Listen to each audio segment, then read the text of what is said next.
Salut à toutes et à tous, c'est Eric de Photonic Coach.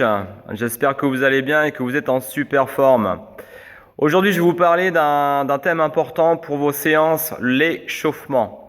Donc l'échauffement fait partie intégrante de vos séances, hein. C'est important de ne pas rater l'échauffement. Je vois trop de personnes dans les salles ou même à l'extérieur qui démarrent directement et qui rentrent dans le corps de séance trop rapidement, sans avoir préparé leur corps physiquement. Donc justement, l'échauffement, c'est préparer le corps physiquement et psychologiquement.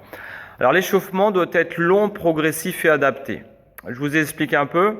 Donc l'échauffement doit être long. On va partir sur une activité beaucoup plus cardiovasculaire en début de séance avec l'échauffement. Donc la première partie de l'échauffement, ce sera du cardio training.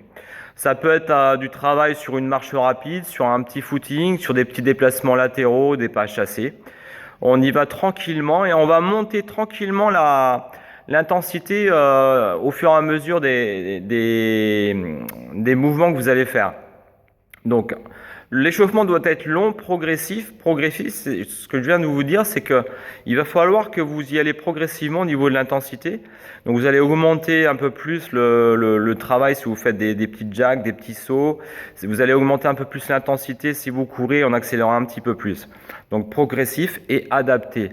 Adapté, je vous explique tout simplement, pour un sport, par exemple le tennis, il va falloir en partie travailler donc sur cette partie cardiovasculaire et ensuite vous allez adapter, je veux dire, aller chercher les articulations qui vont être sollicitées pendant votre séance. Pour le tennis, ça va être beaucoup les épaules, les coudes, les poignets, les genoux et les chevilles, mais surtout les épaules avec tout ce qui se fait au niveau coup droit, au niveau revers, au niveau service. Donc là, on va mobiliser toute l'attention sur les épaules en partie et sur le dos avec les lombaires et les jambes.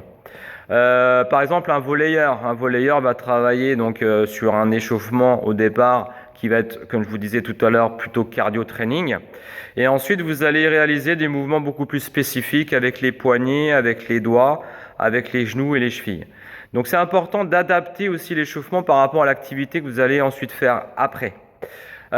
Chose importante, l'échauffement doit être aussi beaucoup plus long suivant l'heure de la journée, hein. Si la température est fraîche, si vous vous entraînez le matin, n'hésitez pas à augmenter un peu plus le temps d'échauffement pour entrer dans votre séance ensuite. La saison aussi, hein, c'est vrai qu'en hiver, on va s'échauffer beaucoup plus longtemps. Voilà, vous allez sentir au fur et à mesure de l'échauffement que vous allez donc augmenter la température corporelle. Et vous allez vous sentir un peu plus motivé par votre séance et vous allez avoir envie d'accélérer. C'est ce qu'on appelle le côté psychologique qui va monter en puissance et vous allez sentir, vous allez avoir envie justement de rentrer assez rapidement dans votre séance. Donc ça veut dire que votre échauffement commence à finir tranquillement. Important aussi, si vous revenez de blessure, n'hésitez pas à faire des échauffements un peu plus longs pour éviter d'être traumatisé une nouvelle fois. Donc voilà, et puis l'expérience, bien sûr, hein, on se connaît beaucoup plus avec l'expérience et les années d'expérience.